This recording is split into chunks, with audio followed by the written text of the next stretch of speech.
is a recent video that was published, and unfortunately it has so many mistakes, and so we're going to pick the top 15 to cover today. Number 15, taking videos and footages of police and military. I've got my ID. Look, this is my ID. I'm from the press. Again. This is lockdown area. No camera, please. But we're within our rights to report from here. Oh, yeah. But this lockdown area. Throughout the entire world, you really can't be taking footage of police and military. So many countries, that's illegal. Even in the United States, if you took video footage of the security around the White House, that could get you thrown in jail. Well, Al Jazeera thinks that because they're reporters, they're above everybody else. Number 14, complaining that they weren't allowed into high-risk areas of COVID-19. We're not allowed inside these fenced-off areas. Now, I don't know if they don't realize how COVID-19 works. It spreads pretty easily, and so if they were able to go into an area that was high risk, they could easily pick up COVID-19, especially when you look at the video footage and realize that lots of times they weren't wearing a mask, or they only were wearing a mask. I mean, look at how many doctors who were completely prepared, had tons of protection, picked up COVID-19. Number 13, blocking comments. You need to always allow comments, but in this video they have blocked all comments on YouTube. You need to allow people to be able to point out when you don't do things that are accurate or when you do things really biased. But if you don't allow comments, people can't point those out. And I just think as a reporter, it's so unprofessional to block comments. I really don't think YouTube should allow that. Number 12, complaining that the government never responded. Several requests to interview the Senior Minister, Home Minister and his deputies were declined. Alright, Mr. Drew Ambrose. Well, the government's a little bit busy. They're fighting this thing called COVID-19, which is extremely deadly and spreads super easy, and sorry, they probably didn't have time to answer every single question you had because they're busy fighting the disease. So please, man, get off your high horse. Not everybody can take time out of their life to serve you. Right, dude? Like, have a reality check. Number 11, forgetting how racism works. Is this the practical reality of dealing with a pandemic? Or is it racism? Okay, if you're not aware, racism was mentioned multiple times in the video. How racism works is where you judge a group of people based on their skin color. And in this instance, it would be people of Indian descent or people that look Indian. And if you're not aware, there are multiple Malaysians, actually over 7% of Malaysians are of Indian descent. They look exactly like migrant workers that are both legal and illegal. So if the Malaysian government was racist, they would be targeting anybody that looked Indian, Bangladeshi, or Pakistani. But the Malaysian government specifically was doing things for illegal immigrants. And anyone that was of Indian descent that was Malaysian, they were fine. They had no complaints. So this is clearly not a racism issue. This is an illegal immigration issue. And those are different things. To call it racism is just completely wrong and out of place. Number 10, ignoring countries that are extremely racist towards their migrant workers. I've traveled all around the world and I have several friends that are migrant workers, and there are several places where I discovered that people were very racist towards migrant workers. And actually in Malaysia, migrant workers are treated better than almost anywhere else in the world. Here, locals of a different country call legal migrant workers lazy, messy, unhygienic. Number 9, treating illegal migrant workers like they're all victims. Illegal migrant workers have specifically not obeyed the law and are working illegally. Even in your own video, you have a human rights lawyer, somebody that really supports undocumented and illegal migrant workers. And she points out that this illegal migrant worker didn't do anything and that she can't really support him because he put in no effort to try to be legal. Okay, did he attempt to go to the Labor Department to file a case against his employer? And throughout this video, you often show that they are victims when they could have just put in some effort to make sure that they obeyed the law and got a working visa. Number 8, saying the jobs that migrant workers are working, Malaysians don't want to work. And it's probably true. There are several jobs that Malaysians would prefer that migrant workers did. But in the video, you show how there used to be 60 jobs at the market that migrant workers worked. And when they set out applications, they had over 500 Malaysians apply for that job. So clearly, in this job, Malaysians wanted to work it, but their jobs were taken by migrant workers. Mohammed ran a recruitment drive to replace the foreign workers with locals. 500 Malaysians applied for just 60 positions.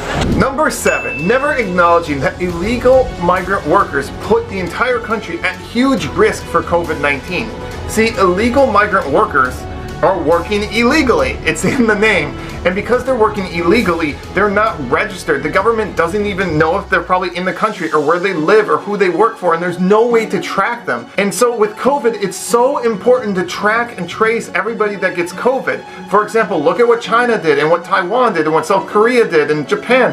All these countries that were extremely good at fighting COVID-19 were able to track everybody in their country and who had it and who didn't. But when you have 4 million illegal immigrants and there's no way to trace them, you're putting your entire country at huge risk. And putting this in the video is so important because then people can kind of understand why the Malaysian government might be trying to figure out who's illegal in Malaysia, because it affects the safety of all Malaysians.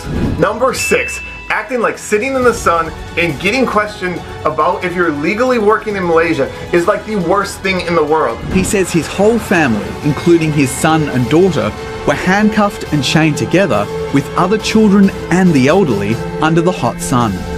They were only released hours later after authorities verified their documents. Alright, right now COVID-19 is happening. There are so many children around the world that are losing parents to COVID-19 and are going to be raised without their father or mother. And you are upset that a daughter had to sit out in the sun? I mean, if this is the worst thing that happens in your COVID-19 experience, you are very blessed because so many people around the world would give anything to be able to sit out in the sun a few hours and know that their country is safe. Number 5, forgetting that everybody is going through a really hard time right now. It's not just the legal migrant workers or the migrant workers. Malaysians as well are going through a hard time. So many Malaysians have lost their job. So many Malaysians are struggling right now. And to focus that the only people struggling are illegal migrant workers and migrant workers is unfair. Everybody is going through a hard time. Number 4, being very misleading and not always honest. For example, handcuffing children. I really don't think this happened. Do you have any footage? Do you have any proof? Do you have anything more than 1 or 2 people saying it happened? And regardless, if children are handcuffed, I mean, it's not the end of the day. It doesn't hurt them. Oh, big deal. I mean, come on. I'm a dentist. I have to treat kids' teeth all the time. That's way worse and way more painful than getting handcuffed. But I do it because it's for the good of the kid overall. So just because something's inconvenient or unpleasant, not everybody lives in a fairy tale land, but regardless, I think that was pretty inaccurate. You also use multiple selective examples. You purposely pick stories and try to show things that made Malaysia look bad. I mean, you look at the end of the video, you purposely pick a mother with a child. Come on, that was set up. You didn't pick a 50-year-old man, you picked a mother with a child. Many Malaysians, especially doctors and nurses, have risked their lives treating COVID-19 positive patients that were illegal immigrants. These illegal immigrants got free care, free food, free clothing, free toiletries, and everything was provided to them. And this makes you wonder how many other things were inaccurate in this video. Number 3, mixing up legal and illegal migrant workers. Hey, listen to this. And anti-immigration Facebook groups have been telling illegal migrants to go home. Did you catch it? One word changes the entire structure of the sentence, and that's how media can be very misleading. He says anti-immigration Facebook group, but the page he's showing is an anti-illegal immigration Facebook group. And there's a big difference between anti-immigration and anti-illegal immigration. 101 East investigates why so many foreigners are being locked up in Malaysia's lockdown. Even in the intro summary, you got it wrong. You're not investigating foreigners, all foreigners. No, you're investigating illegal foreigners. You need to say the word illegal. Number 2, completely not understanding how you fight COVID-19. Authorities have been carrying out military-style operations across the capital, Kuala Lumpur. COVID-19 is a time where you need to be strict. You can't allow people moving all around. You need to be very, very strict because if one person with COVID-19 moves and goes about, they can easily spread it to so many more people. And so COVID-19 is a time that you need to have a military-style lockdown because that's the only thing that works. It worked in Taiwan, it worked in Hong Kong, it worked in China, it worked in South Korea, and it also worked in Malaysia. And in this video, you make it sound like a military-style lockdown is a bad thing. No, that is an amazingly good thing, and the USA and many other countries in the Americas have not done that, and look at the results. Wouldn't you rather have a little bit of a military-style lockdown and save thousands of lives? I think most people would be in favor of that. Number one, never saying the good things about Malaysia. Malaysia is an incredible success story. I would recommend you check out this video or this video. Trust me, they're well done, and the person that made them is pretty cool. Anyway, regardless, Malaysia did such an amazing job. I mean, it was amazing to see how people from all different backgrounds, famous and average citizens, all came together for the good of Malaysia. And I think that's really important to talk about in this video when you're going to be talking about COVID-19. And that was completely ignored, and completely wrong to ignore that in making this video.